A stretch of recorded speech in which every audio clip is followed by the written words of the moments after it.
Quando Pedro me fala de Paulo, eu sei mais sobre o Pedro do que acerca do Paulo. Diz Freud. O que há de seu nos conteúdos que você tem cancelado? Aqui é o professor Ítalo Silva, filósofo, psicanalista, especialista em docência, especialista em filosofia clínica, mestre em linguagens e educação, e estou passando nesse vídeo para trazer para vocês uma série de provocações acerca da política de cancelamento e do fenômeno de ídolos na sociedade brasileira do ano de 2021. Esse vídeo é atendendo ao pedido de uma série de seguidores que pediram para mim que comentasse, né? Pediu que eu fizesse os comentários sobre a política de cancelamento, a cultura de ódio, de linchamento na internet, que encontra aí, né, no palco do Big Brother, uma cara muito expressiva, com muitos exemplos de que a gente pode entender esses dois fenômenos que, já afirmo, na minha concepção, na minha interpretação, não é possível entender o fenômeno de cancelamento com desassociação ao fenômeno de infantilidade, vou chamar assim, de procura de ídolos. Aqui vou chamar de infantilidade aquela noção que nós temos de mecanismo de defesa do ego para conseguir resolver as coisas de forma simplória, elegendo, num binarismo interpretativo, herança do dualismo filosófico, elegendo heróis e vilões, colocando aí a complexidade de assuntos dentro de um tabuleiro simplificado num jogo em que nós temos bem de um lado e mal do outro. No fundo, esse mecanismo de defesa do ego, que quer encontrar simplicidade nas resoluções explicativas de coisas complexas, acaba sendo infantil e, mais do que não resolvendo questões sérias, criando uma outra face do problema, que é a alienação.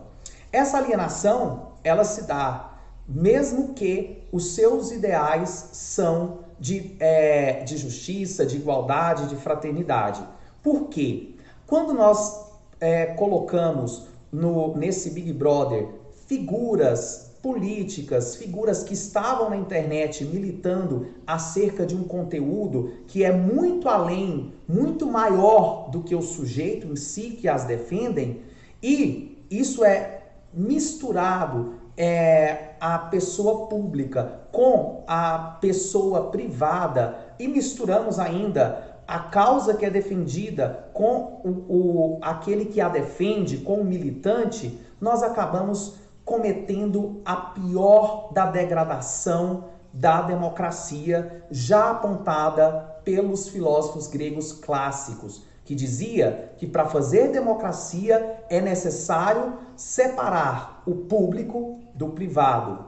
E aí, na ágora, praça grega em que se discutia os fins, os melhores rumos para a polis, para a coletividade, para a cidade, o sujeito livre, o cidadão democrático ateniense, deveria estar em posicionamento sempre partindo da distinção entre público e privado.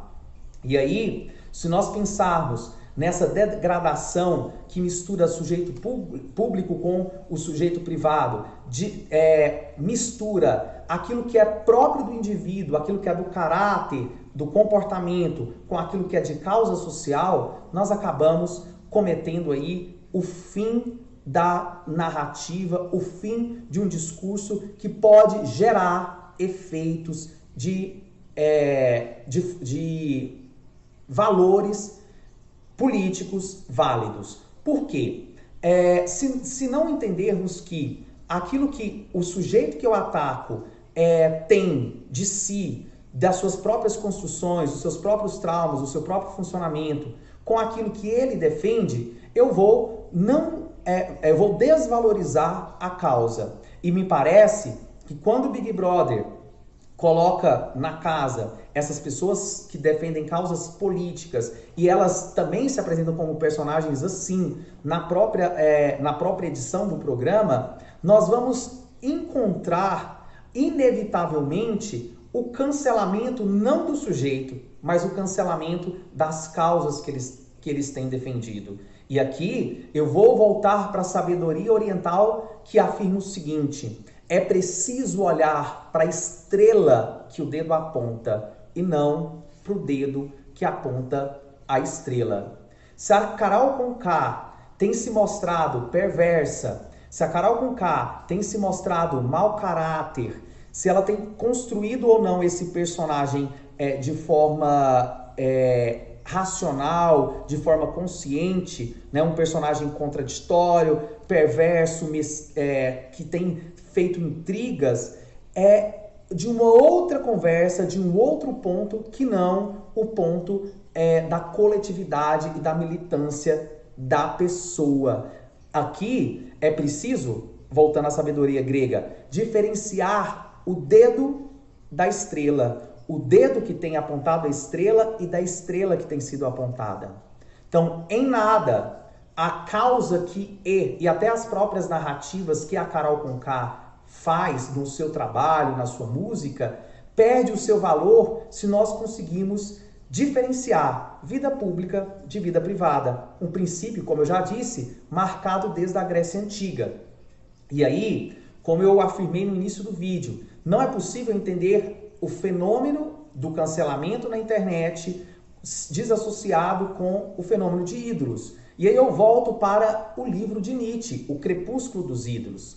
O Nietzsche afirma nessa obra que nós apenas seremos capazes de construir uma nova moral, e aqui nós entendemos que a sociedade brasileira contemporânea tem passado desde a sua constituição jurídica, até mesmo pela a sua formulação midiática e até da literatura que ela tem apresentado, por uma transformação moral. E aí o Nietzsche vai dizer, essa transformação moral, ela só é possível com o crepúsculo dos ídolos. O que seria isso?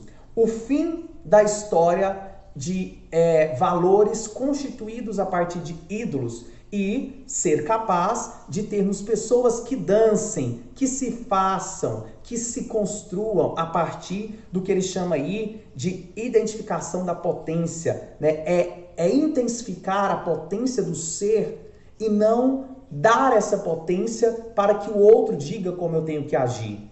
Por quê? A lógica do mundo ocidental, constituída a partir de um rebanho que segue um caminho, de valores hegemônicos, é montada sempre com ídolos. Pessoas que são, ou divindades, que são colocadas como exemplo. E se não desconstruirmos e distanciarmos a quem eu admiro e aquilo que ele aponta, nós não vamos conseguir o que o Nietzsche aí propõe de construção de novos valores. Muito pelo contrário, se os meus valores políticos estão fundamentados em um sujeito, seja de direita ou de esquerda, na decepção, e decepção provável que acontecerá, porque nós somos humanos e como humanos somos substancialmente contraditórios e controversos. Se nós não tivermos essa noção de separação, eu perco os meus valores porque eu me fundamentei em ídolos. Está certo que, psicanaliticamente, nós começamos a ser formados aí no estágio de espelhos de identificação, em que eu olho, admiro ou reprovo e consigo me ajustar a partir dessa admiração e desse ódio. Mas aqui há de se entender de que depois da parte da identificação, eu preciso identificar, eu preciso distanciar o que foi de identificação com os valores, com o que foi de identificação com a pessoa. Aqui eu tenho que falar do fenômeno do personalismo político, porque nós estamos em uma democracia feita a partir do populismo, onde que pouco ou nada sabemos distanciar aquilo que é conteúdo, aquilo que é projeto político, do que é o sujeito. Assim, elegemos um mito, votamos no mito, e esse mito pode cair. E há aqui, quando eu digo cair, é um outro termo que vai ao encontro do tombamento. Outra prática comum na internet, querer tombar o outro. O que é isso, tombar o outro? É despencar, é tirar o outro do lugar que ele fala, é desvalorizar o outro para que aquilo que ele fala perca o seu valor. E assim, nós vamos cancelando, odiando, volto a dizer, não sujeitos, mas sim causas. E isso temos que tomar bastante, mas bastante atenção para não cairmos na idolatria ou no ódio excessivo, que não diz sobre o ódio, não diz sobre o que eu idolatro, o meu amor, mas diz sobre mim e sobre aquilo que eu identifico em mim no outro. Assim, volto ao Nietzsche, que no Crepúsculo dos Ídolos vem falar sobre opor o real do verdadeiro. E aí, estamos falando de um reality show, ou seja, se conseguimos, ao assistir, e principalmente o que é conteúdo editado, diferenciar o que é realidade e o que é show, chama atenção para o Guy Debord, no livro Sociedade do Espetáculo, em que ele vai dizer, em maio de 68, né, é um livro a partir dos movimentos de maio de 68, vai dizer que a sociedade do consumo capitalista passou do ser para ter, para agora o aparecer. O que significa isso? Que nós estamos em um movimento de espetáculo. Toda a mídia, toda a informação, tudo que nós encontramos aí de realidade, no fundo é um espetáculo. Voltando ao Nietzsche, aquilo que nós encontramos como verdade ou como mentira não passa de metáforas. Aí volta ao conteúdo do Big Brother. O que ali é metáfora do espelho da sociedade brasileira de 2021? O bate-boca entre um lado conservador e um lado militante, um lado fundamentado em argumentos vinculado a uma causa social, é algo que está bem presente no nosso cotidiano enquanto sociedade brasileira. Só que volto à minha provocação já realizada aqui, temos conseguido fazer distinção entre o que é do sujeito e o que é coletivo, o que é subjetivo e o que é político, o que é privado e o que é público.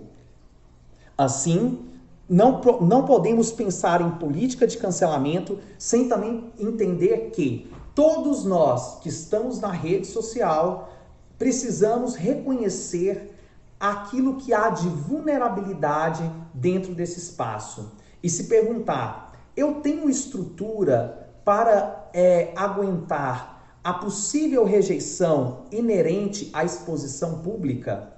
O mesmo palco que oferece biscoitos, que oferece like, é o mesmo que te dá também o seu sentimento de rejeição. Quando você expõe uma foto em uma rede social de paquera à procura de uma aprovação, é preciso que tenha consciência de que a reprovação também é uma das possibilidades ali. E nesse contraste de querer ser aprovado e poder ser reprovado é que a política de cancelamento se faz. Aqui, chamo por fim a atenção de reconhecer que somos substancialmente incoerentes, somos substancialmente contraditórios, agimos muitas vezes querendo uma outra coisa e é preciso se implicar e pensar: eu posso cobrar coerência do outro? O meu ódio, o meu cancelamento tem o que de mim? Aqui foi o Ítalo Silva, até o próximo vídeo. Se gostou, compartilhe, comente aqui sua opinião. É importante a gente fazer essa troca de perspectivas. Um abraço.